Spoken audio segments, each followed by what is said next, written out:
Welcome, my friends. Today we're going to be talking about...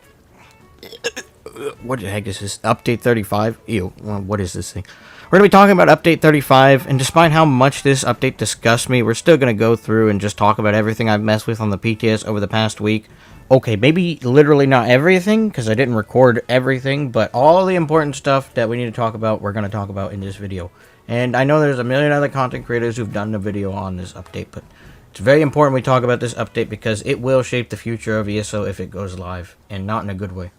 So for Update 35, ZeniMax is proposing some very significant changes to the combat system, namely light and heavy attacks having a flat damage value now, and also buffs and debuffs having a longer duration for everyone. And I don't know what ZeniMax's entire goal is. It's not helping new players, and it's not helping in-game players. It's hurting everyone across the board because they have no idea what they're doing. But first, I want to talk about the light and heavy attack changes. So right now, on the live server, my light attacks hit for about 5.5k, right? And this is with rally up because it still scales with damage, right? My heavy attacks hit for about 8k when you combine all of them together, because these are dual-wield swords, so heavy attack strikes twice, and there's about 4k damage between each of them. Okay, with Empower, this goes up to about 7,000, and for a heavy attack with Empower, it goes upwards of 10k, so that is what it's like on the live server. Do keep in mind for this test, I'm using the exact same build between the PTS and the live server. So on the PTS, my light attacks are hitting for anywhere between 2,500 to 2,700. This is because of the scaling passives that Sork has, but anyways. For my heavy attacks, I'm hitting for about just under 5k every single time I do a heavy attack. And with Empower, this goes up to roughly around 4,700 for a light attack, and about 6,000 damage for a completely fully charged heavy attack with Empower. So what that means across the board is that you are receiving about a 50% damage reduction to both your light and heavy attacks. And do keep in mind that I'm a sorcerer on this build, so I get passive damage percent bonuses because I'm a Sork, and those are the class passives that I get. So you're going to be hitting nowhere near as hard as I am with any sort of light and heavy attack on any other build. The only way you're going to be able to hit hard this patch with light and heavy attacks is if you can find a source of Empower on your build. Speaking of Empower, I'd like to talk about the changes to it since it is pretty substantial. Since, heavy attacks and light attacks no longer scale off of your weapon and spell damage, at base, if you have 2k weapon damage, that's as much damage as you're going to be dealing with the light and heavy attack. So if you're wearing no gear and you just have an unupgraded weapon, that's how much damage you're going to be dealing with light attacks and heavy attacks. And I did a test of this. If you're running around with no gear on and just an unupgraded weapon, you'll be dealing the exact same amount of damage as you're able to do on the PTS if you do that while you're on the live server. And also, regardless of what you use, you'll be hitting for the exact same with a light and heavy attack on the PTS. So even if you put iron daggers on a complete build, you're still going to be hitting for as hard as you would if you had golden swords of some sort of set. And that's just what it is right now, and it's dumb. So, for Empower, right now on the live server, you deal an additional 40% light and heavy attack damage. On the new update, with Update 35, you're getting an additional 1,800 damage tacked on to your light and heavy attacks. So, Empower is going to be very valuable because that's a lot of extra damage to have to light and heavy attacks. It's not going to put you at where we are now on the live server. It's not even going to put you relatively close to that, but it's still a noticeable difference, and it makes Empower very, very valuable to have on any build now. So this is the part after each and every single segment where I just let my thoughts flow and I just give my opinion on it after having tested it on the PTS and calling from my experiences of it. So I think these changes to light and heavy attacks should not go through at all. They're completely unnecessary. Being able to have your light and heavy attacks scale off of your highest offensive stat is just fine in my opinion, and just reducing it to a flat value that basically deals no damage is pointless because you're removing any incentive that someone would have to want to light attack weave outside of proccing specific sets that require it or abilities that need it. And I just think I agree that there are some heavy attack builds that are overtuned and need to get looked at, specifically ranged one-shot builds, but those should be very easy to fix. Just reduce the amount of damage that ranged heavy attacks are able to do, and we'll be fine. And if it's just a problem in PvP, just put something in Battle Spirit. You've done it before with health recovery and damage shield strength. You can do the same with ranged heavies if that's an issue, but, And ZeniMax's reason for doing this kind of eludes me because, yeah, sure, you're gonna... because your light and heavy attacks are only doing 20 to 25% of your overall DPS rotation for you PvE players. That's because it's a secondary spammable. Of course it's going to do that. Every time you look at a DPS parse, your spammable is always going to be on top. Then you're going to have light and heavy attacks, and that is because your light and heavy attacks are going off as often as your spammable is. So it shouldn't be a surprise that they're up there alongside your spammable doing a quarter of your damage. That's not a surprise. I will never understand in a million years why ZeniMax thinks that light and heavy attacks need to be changed, and so do buff durations. Like, it's completely ridiculous why this is the thing that they decided to do. Let me out. No, the point is theirs. Light attacks! Light attacks! Light attacks and buff timers are the issue. Light attacks and buff timers are the issue!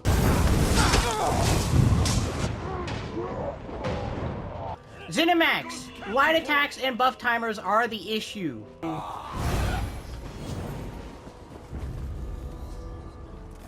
You see that? Right? Light attacks and buff timers are the issue in this game.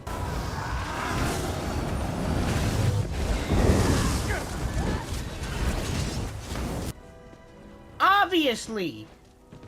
Sorry about that little lag-tage. ZeniMax's priorities are in the trash right now, and I don't know why in the world this is what they decided to do with this update. But nonetheless, we're here to talk about those changes. So let's talk about the buffs and debuffs and the timers and everything that's changed with those. So I understand what ZeniMax is trying to do with this change. They want more people to focus on the combat aspect of it, so watch what's going on screen instead of staring more at their bars. I'll get into that in a minute, but I understand that. And they're going about doing that by increasing the duration on buffs and debuffs, so you don't have to keep applying them and reapplying them as much. Like, for example, Fiery Breath and Noxious Breath, those get another 10 seconds to their duration, so now it's 24 seconds. And then, for example, you have Race Against Time. They added 10 seconds to the Minor Force and 2 additional seconds to the Snare Immunity. And what they're doing to balance out these dots now that they are lasting a lot longer is they're increasing the damage that they do in total. So, like, they're doing 2 times the damage of a spammable over 20 seconds. But they're also making them tick once every 2 seconds. So you're actually reducing the damage of these dots by a considerable amount. And they're also reducing the amount of healing power that healing over times are able to do. So Radiating Regeneration got a 40% nerf, and Vigor got like a 33% nerf. But Vigor also got, you know, an armor buff, so it kind of equals out, whereas Radiating just got a straight up nerf. So my thoughts on this are meh. I'm okay with the changes to the healing nerfs, like, so the healing over times, those definitely need to get addressed, and they still kind of do need to get addressed.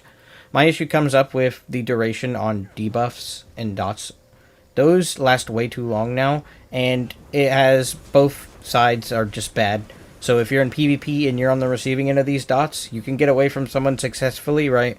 Break line of sight from them, but all they need to do is be on you for 1 second and press one button, and then all of those negative effects are reapplied to you.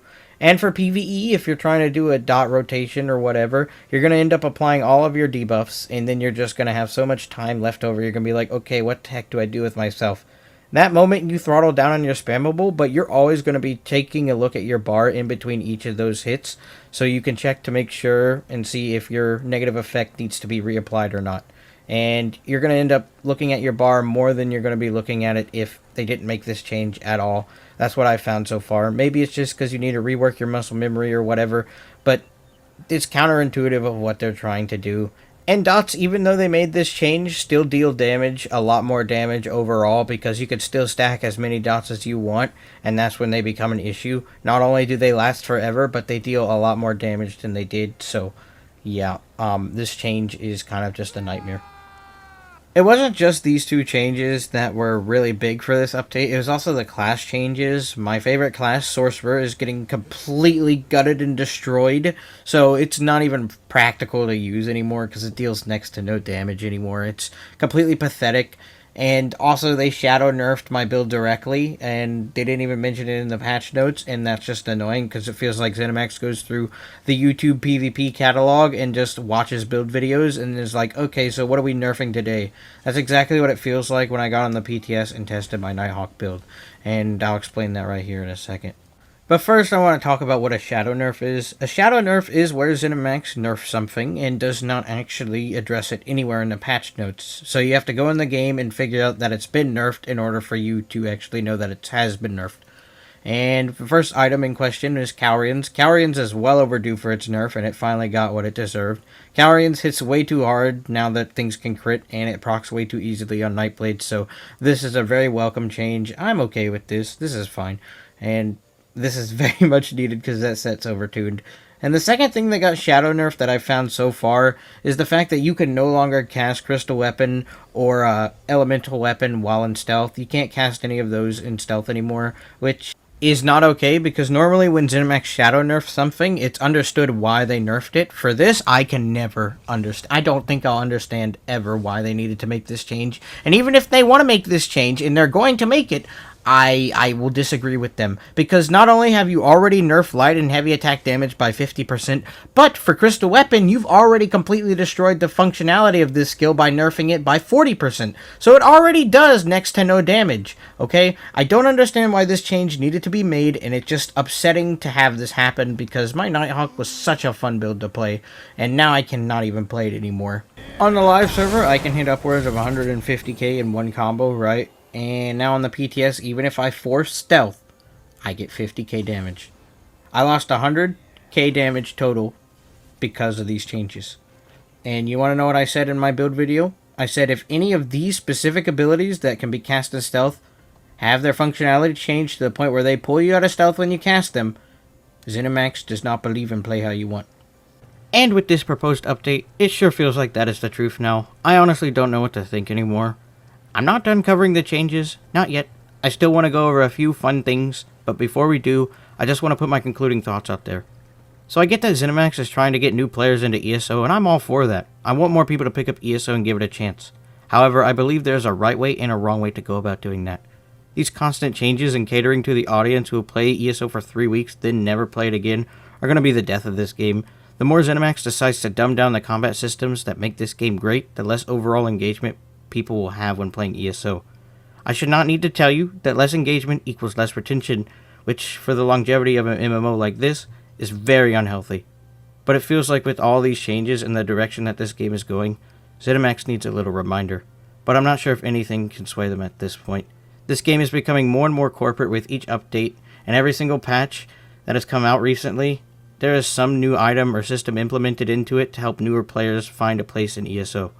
ZeniMax takes more pride in having 20 million users who have played ESO at some point rather than taking pride in the number of active users who play ESO on a daily basis. Listen, my point is, I think this is why we are seeing these dramatic combat changes and stuff in ESO. It's more about the cosmetics and how much money we can make right now, rather than what kind of community can we build with this game. It's just really sad to see ESO in such a snowflake-like state. And all those new players that are coming into ESO with all these noob-friendly systems, they're not going to have the same kind of connection to this game that a veteran player has that made them want to play this game long-term. If this is the direction that ZeniMax wants to go, I guess that's fine. It's just, I knew ESO would die out eventually, I just didn't think it would happen so soon. Yeah, so before we truly wrap up, let's do a couple of fun things. So did you guys know that Plague Break can crit now?